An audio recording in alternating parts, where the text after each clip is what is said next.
কালি লেখিকা সৰ্বেষ্ঠা প্ৰীতম আপোনালোকৰ নগাঁৱৰে। গতিকে এইখন সাহিত্য সংস্কৃতিৰ সমাজলৈ অনবদ্য অৱদান আগবঢ়োৱা নগাঁৱৰ মানুহৰ আগত মোৰ নিচিনা এজন নিশিনে এখন কিতাপ উন্মোচন কৰি মই কথা কম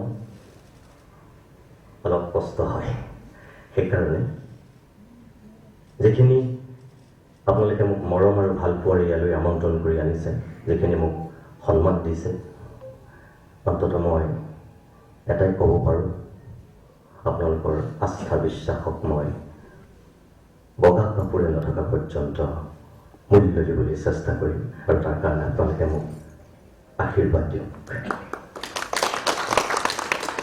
কিতাপখনৰ নাম অন্তৰ্দৰ্শন। নামটোতেই গোটেই সাৰমৰ্মটো সোমাই আছে। তেখেতে ইয়াত মুঠ ৬৯টা প্ৰবন্ধ সন্নিৱিষ্ট কৰিছে আৰু তাৰে কিছু প্ৰবন্ধ ইতিমধ্যেই অসমৰ বিভিন্ন বাতৰি কাকতত প্ৰকাশ হৈ গৈছে। আলোচনীয়াৰ বাতৰি কাকতত প্ৰকাশ হোৱা সেই প্ৰবন্ধখিনিৰ বাহিৰেও কিছু নতুন প্ৰবন্ধ তেখেতে ইয়াত সন্নিৱিষ্ট কৰিছে।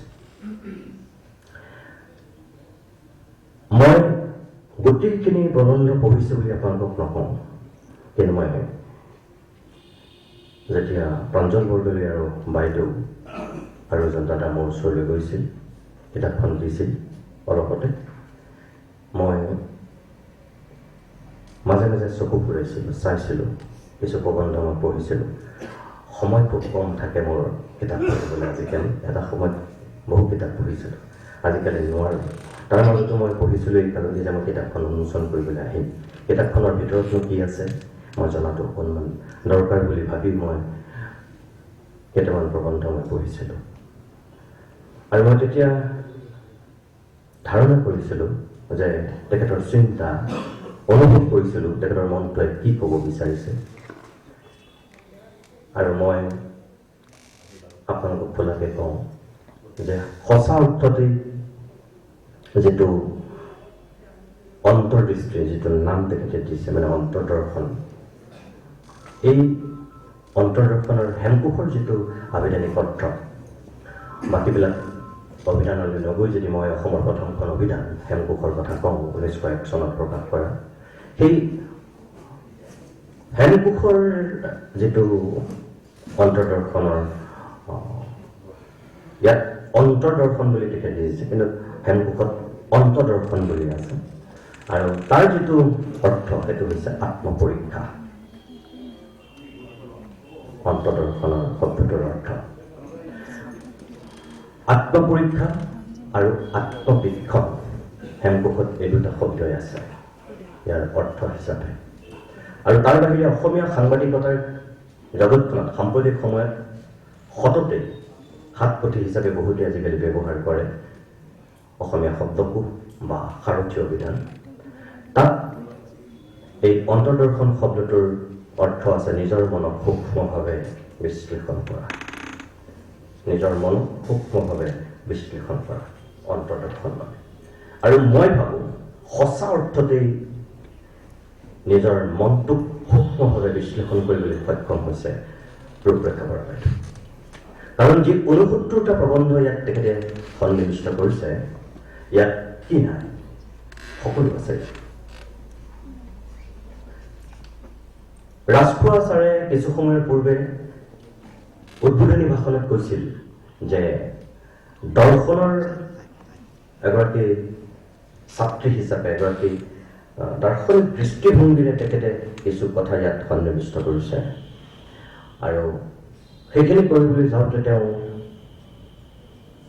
সমাজৰ বিভিন্ন ক্ষেত্ৰত বিচৰণ কৰিছে। এগৰাকী অনুভৱী ব্যক্তি হিচাপে মই অনুমান কৰিছোঁ যে সমাজৰ সেই বিভিন্ন ক্ষেত্ৰত বিচৰণ কৰিবলৈ হ'লে মানুহৰ এটা খুব সূক্ষ্ম অনুভূতিপ্ৰৱণ মন লাগিব আৰু সেই বিচৰণ ক্ষেত্ৰখনক চুই চোৱাৰ বা জমি চোৱাৰ এটা সাহস লাগিব। আৰু সেইখিনি লেখিকাগৰাকীয়ে এই গ্ৰন্থখনত পুৰা মাত্ৰাই কৰিছে বুলি মই ক'ব পাৰোঁ। কাৰণ ইয়াত যেনেকৈ ব্যক্তিক তেখেতে উপস্থাপন কৰিছে কোনোবা এটা দিশ, ঠিক একেধৰণেৰে দাৰ্শনিক দৃষ্টিভংগীৰেও মানুহৰ অন্তৰাত্মাৰ কিছুমান চিৰন্তন সত্য সুকীয়া ৰূপত তেখেতে নিজস্ব চিন্তাৰে ইয়াত উপস্থাপন কৰিছে।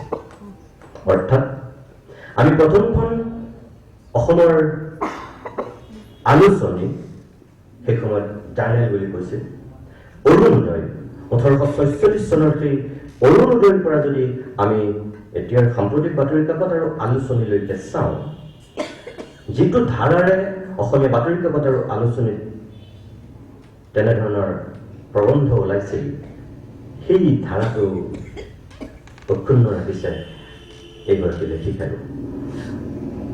কিছু জাতীয়তাবাদী চিন্তাধাৰাৰ ইয়াত উন্মেষ ঘটিছে দুই এটা প্ৰবন্ধত। অৰুণোদয় কাকতৰ বা আলোচনীখনৰ সন্দৰ্ভত আপোনালোক যিসকল ইয়াত সাহিত্য অনুৰাগী ব্যক্তি আছে, মই কৈছোঁ যে য'ত ভদ্ৰেশ্বৰ ৰাজখোৱাৰ দৰে ৰামধেনু যুগৰ ব্যক্তি ইয়াত স্বয়ং উপস্থিত আছে, মোৰ তলফালে মেদিনী কপাটো স্বাভাৱিক, আৰু তেখেত নিজেই এগৰাকী সাহিত্যৰ মানুহ। তেখেতসকলৰ আগত কথা ক'বলৈ ভয় লগাটো মোৰ স্বাভাৱিক। তথাপিও মই মৰসাহ দি কৈছোঁ যে যতদূৰ সম্ভৱ অৰুণোদয়ত যিসকল লেখকে গোটেই এটা নতুন মাত্ৰাৰে নতুন চিন্তাৰে লেখা লিখিছিল, সেইসকলৰ ভিতৰত মই ভাবোঁ হেমচন্দ্ৰ বৰুৱা অগ্ৰণী আছিল আটাইতকৈ। আৰু হেমচন্দ্ৰ বৰুৱাৰ যিটো চেলেঞ্জ, যিটো প্ৰত্যাহ্বান আছিল অৰুণোদয়ৰ প্ৰতি ভাষাৰ ক্ষেত্ৰত, অৰ্থাৎ বাতৰি কাকত আৰু আলোচনীত যেনেকৈ বিজ্ঞান ধৰ্ম সকলোবিলাক সামৰি প্ৰবন্ধ ওলাইছিল প্ৰথমখন আলোচনীতে, ঠিক একেধৰণে ভাষাৰ সচেতনতাটো তাত পূৰা মাত্ৰাৰে বিদ্যমান আছিল।